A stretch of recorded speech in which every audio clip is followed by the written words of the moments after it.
नमस्कार, स्वागत है एक नए वीडियो में। आज जानेंगे हम 8 जनवरी को होने वाले मार्केट में क्या कैसा हो सकता है, क्या स्टॉक्स हमको ध्यान रखने हैं, क्या लेवल्स हमको ध्यान रखने हैं। तो 5 जनवरी को हमने देखा मार्केट में वोलेटिलिटी थी, वो गैपा ओपन हुआ, अच्छा ओपन हुआ, बीटीएसटी वालों ने प्रॉफिट बुक किया, नीचे आया। कोशिश की उसने कि 700 21,700 के आसपास ट्रैवल करे, लेकिन एक ब्रेकडाउन आया 2 बजे के बाद जब यूरोपियन मार्केट खुले, उसके बाद देखिए सीधा बिकवाली आई, लेकिन फिर रिकवरी भी उतनी ही तेज़ आ गई। वोलेटिलिटी काफ़ी ज़्यादा थी, आने वाले टाइम में भी रहेगी। रिज़ल्ट सीज़न शुरू होने वाला है, 11 तारीख को आएँगे इन्फी टीसीएस का रिज़ल्ट्स। मेरे को कुछ ख़ास उम्मीद नहीं है, मुझे नहीं लगता कि बहुत ऐसा रिज़ल्ट आएगा जो आउटशाइन करेगा, बट स्टिल रिज़ल्ट आने से पहले थोड़ी-सी वोलेटिलिटी बनी रहेगी।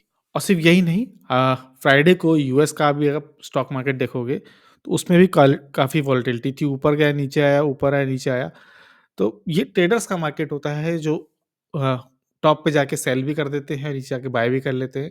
इन्वेस्टर्स को थोड़ी दिक्कत होती है क्योंकि इन्वेस्टर्स थोड़े लॉन्ग टर्म के लिए होते हैं, तो उनके लिए ऐसा मार्केट बहुत अच्छा नहीं होता। लेकिन हाँ, स्टॉक्स हमको कुछ जो हमें इंटरेस्टेड है वो अच्छे लेवल पे ज़रूर मिल जाते हैं। आज हम उनको भी देखेंगे। तो निफ्टी 50 देख लेते हैं। निफ्टी 50 में हमने देखा कि 21,500 का लेवल जो उसने निफ्टी ने काफ़ी रिस्पेक्टफुली उसने उसको सँभाल के रखा, ऊपर गया। एक सॉलिड सपोर्ट है, अभी भी सपोर्ट दिख रहा है। नेक्स्ट रेजिस्टेंस जो है वो 21,800 पे दिख रहा है। ये 21,800 हमको ऑप्शन चेन बता रहा है। 21,800 पे काफ़ी ओपन इंटरेस्ट है और 21,500 पे है। सरप्राइजिंगली जो 22,000 का जो रेजिस्टेंस था वो धीरे-धीरे करके कम होता जा रहा है, गायब होता जा रहा है। वो आगे खिसक के चला गया है 22,300 के आसपास। शायद कोई स्ट्रैटेजी बिल्ड कर रहा है या बहुत सारे इंस्टीट्यूशन प्लेयर्स या बड़े प्लेयर्स जो है स्ट्रैटेजी बिल्ड कर रहे हैं जिसमें वो बाय सेल एक साथ लेते हैं। तो शायद उस वजह से ऊपर की पोजीशन उन्होंने कैरी की है, पर स्टिल 22,000 के पास एक वैसे भी एक होल फिगर है, तो एक रेजिस्टेंस सपोर्ट ज़रूर रहेगा। तो 22,000 को हम एक रेजिस्टेंस की तरह लेंगे, नेक्स्ट लॉजिकल टारगेट की तरह लेंगे और 21,500 याद रखिए, 21,500 हमारा जो है सपोर्ट रहेगा। बैंक निफ्टी में अभी भी वोलेटिलिटी बढ़ी हुई है, काफ़ी अप्स एंड डाउन्स देखने को मिले। एचडीएफसी बैंक में बहुत प्रेशर आया, एचडीएफसी ने अपने Q3 अपडेट्स दिए, जो कुछ नंबर जो थे वो अच्छे नहीं लगे स्ट्रीट को और तुरंत एक सेल ऑफ आ गया।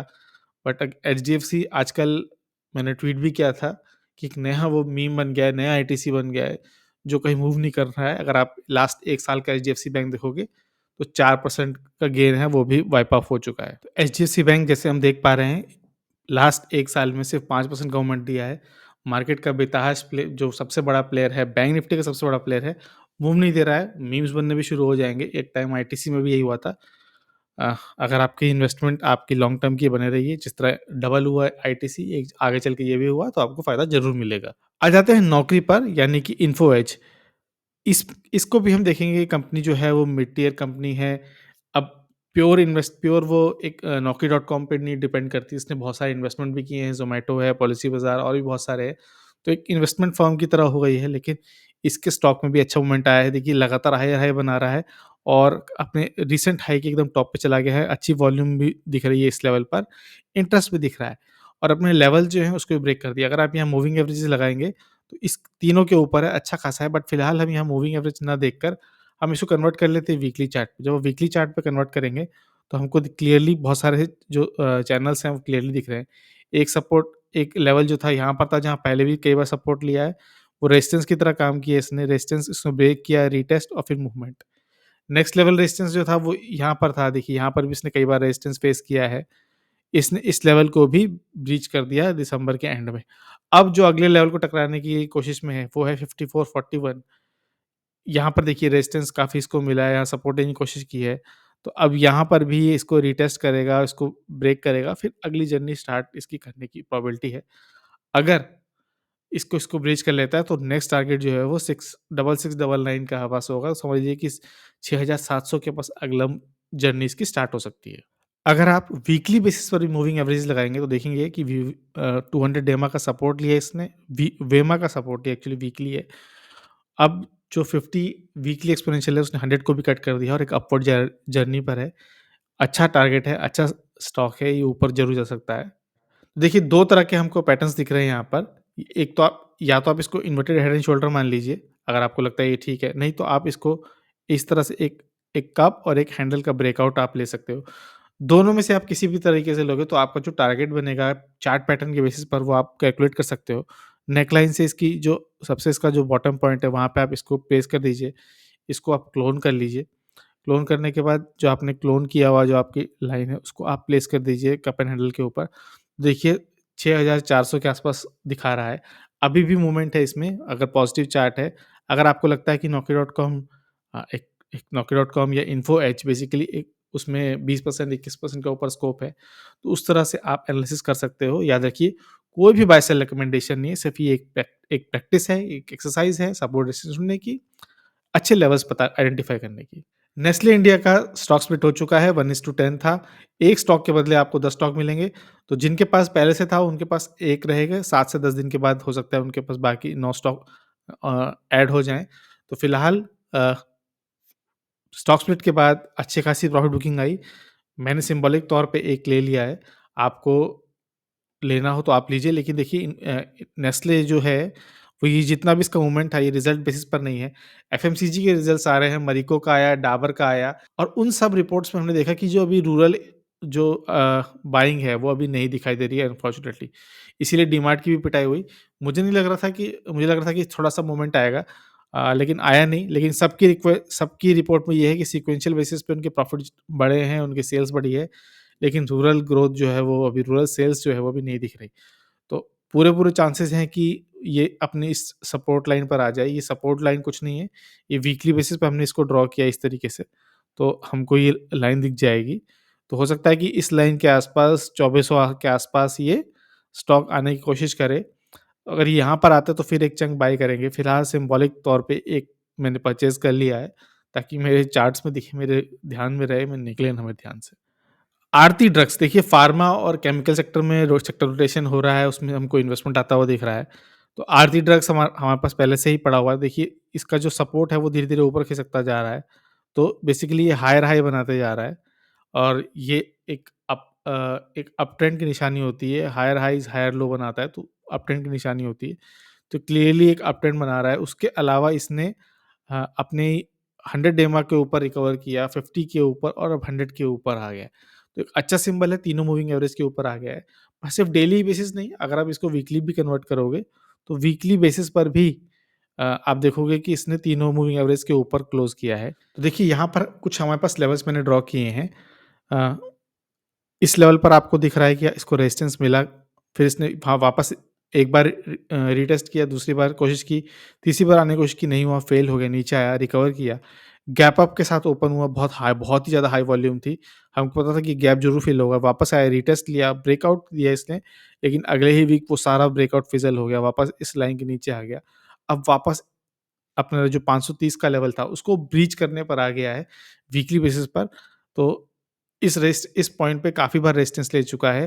अ, तो मुझे लग रहा है कि इस बार क्लोज़ कर लेगा, क्योंकि क्लियरली इसने अपना प्रीवियस हाई को बीट किया और लगातार हायर लो भी बनाता जा रहा है। तो मुझे पूरी उम्मीद है कि 530 बीट कर देगा सेक्टर रोटेशन के हिसाब से। फार्मा में वैसे भी इंटरेस्ट बन रहा है। तो अगर 530 को बीट कर देगा तो उसका नेक्स्ट टारगेट जो होगा 596 का होगा, जो कि पहले भी रेजिस्टेंस झेल चुका है और काफ़ी बड़ा रेजिस्टेंस है एक्चुअली। तो 596 को बीट करने के बाद जो नेक्स्ट टारगेट आएगा 636 का आएगा इस लेवल पर, और फिर इसके बाद तो इसकी अपवर्ड ट्रेजेक्टरी है। तो कम से कम 800 के आसपास वीकली बेसिस पर धीरे-धीरे करके मूव करेगा। तो अगर आप स्कोप के बेसिस पे देखोगे, तो फिलहाल इसके पास सबसे ऊपर जो 530 का है वो बहुत पास है, 2-3% का स्कोप है। उसके बाद 15% का, उसके बाद 23% का और उसके बाद जाके 50-60% का। भई याद रखिए ये वीकली बेसिस है, बहुत धीरे मूव करेगा। अगर आपके अंदर पेशेंस नहीं है, तो आप इस तरह के स्टॉक्स में इन्वेस्टमेंट करने की प्लान मत करिएगा। बहुत सारे स्टॉक्स जो होते हैं वो आपका पेशेंस चेक करते हैं और मार्केट जो है कभी-कभी पेशेंस रिवॉर्ड भी करता है। आरती ड्रग्स के बाद आरती इंडस्ट्रीज़ में आ जाते हैं। आरती इंडस्ट्रीज़ में हम पहले भी देख चुके हैं कि हायर हाई बना हुआ है। वीकली बेसिस पे देख लोगे तो काफ़ी वॉल्यूम के साथ हाई जा रहा था। इस वीक एक रेड कैंडल बनी, ये एक मौका था सेकंड इन्वेस्टमेंट का।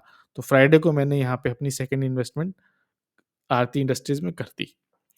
तो क्लियरली यहाँ पर एक रेजिस्टेंस है, हम देख पा रहे हैं 700 के आसपास। तो अगला टारगेट जो होगा अगला लॉजिकल टारगेट जो होगा उसका 700 का ही होगा। सपोर्ट की बात करें तो सपोर्ट नीचे 535 के आसपास है ही है। उसके अलावा आप देखोगे तो इस लेवल पे भी सपोर्ट है 560 के आसपास, और नीचे आता है तो फिर एक लेवल पे इन्वेस्टमेंट करेंगे। अब आ जाते हैं मैनकाइंड फार्मा में। मैनकाइंड फार्मा में हमने इसको देखा था 5 पैसा से कंपेयर करके देखा था कि ऑलमोस्ट सेम चार्ट बन रहा है। ब्रेकआउट आया, हेवी वॉल्यूम के साथ आया, लेकिन फिज़ल आउट हो गया, 2 दिन में प्रेशर आया, जहाँ फ़ार्मा में इंटरेस्ट था वहाँ इसमें सेलिंग आई।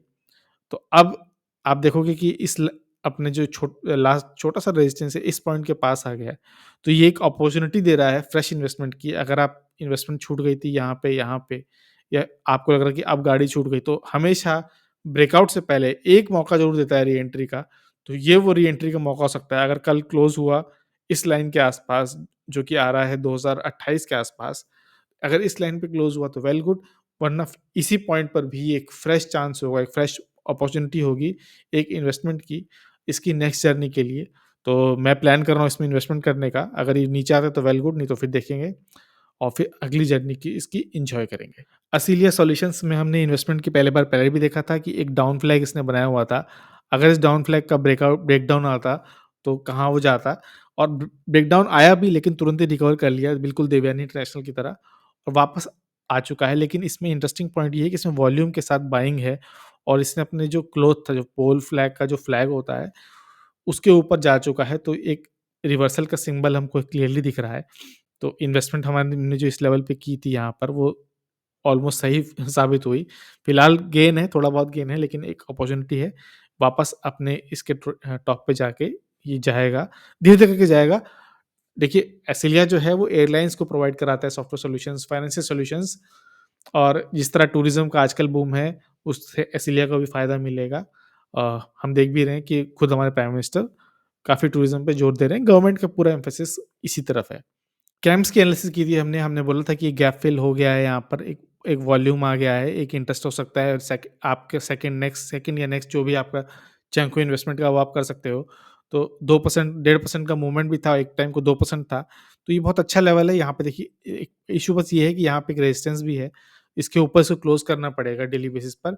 बहुत अच्छा सपोर्ट भी आ गया है। अगर हम यहाँ मूविंग एवरेज भी लगाएँ, तो देखिए 50 डे एक्सपोनेंशियल मूविंग एवरेज का सपोर्ट ले रखा है।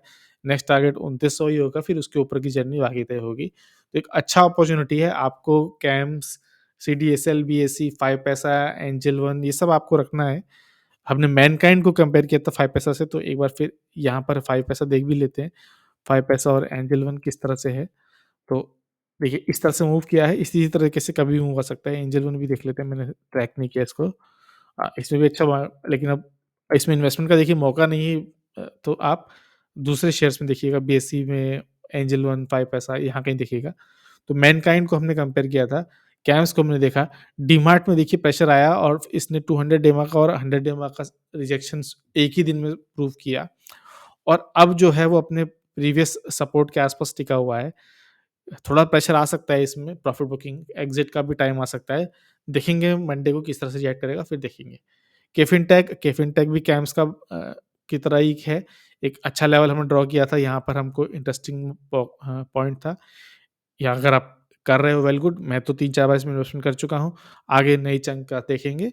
तो एक अच्छा मूवमेंट था इसमें भी 2%, और फिर आगे चल के भी इसमें मूवमेंट आ सकता है। अच्छा चांस है। अगर मूविंग एवरेज लगाओगे तो वो भी कैच अप कर गई है, तीनों मूविंग एवरेज के ऊपर है। तो ये था आज का वीडियो। कैसा लगी एनालिसिस, कैसी लगी स्टॉक पिकिंग, आप शेयर करिए। अ, हो सके तो ट्विटर पे फॉलो करिए, वहाँ भी मैं बहुत सारे शेयर करता रहता हूँ, market hours, after market hours. जिस तरह देखोगे आप, नैस्डैक का मैंने वोलेटिलिटी यहाँ शेयर किया हुआ था।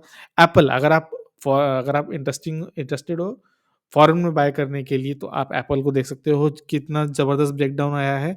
और शायद गवर्नमेंट कुछ केस करने वाली है, कुछ एप्पल वॉच के सेल्स में चल रहा है, कुछ इनको लग रहा है कि आईफ़ोन, तो बहुत सारी ब्रोकरेज रिपोर्ट्स आई हैं जिन्होंने इसको डाउन मूवमेंट दिया है, लेकिन एप्पल को बहुत दिन कोई नीचे रख नहीं सकता। मोनोपोलिस्टिक कंपनी है, प्राइसिंग पावर ऐसी है कि जो प्राइस रख देगी आदमी, वो परचेज़ करेगा, वो इंसान वही उसी प्राइस पे बाय करेगा।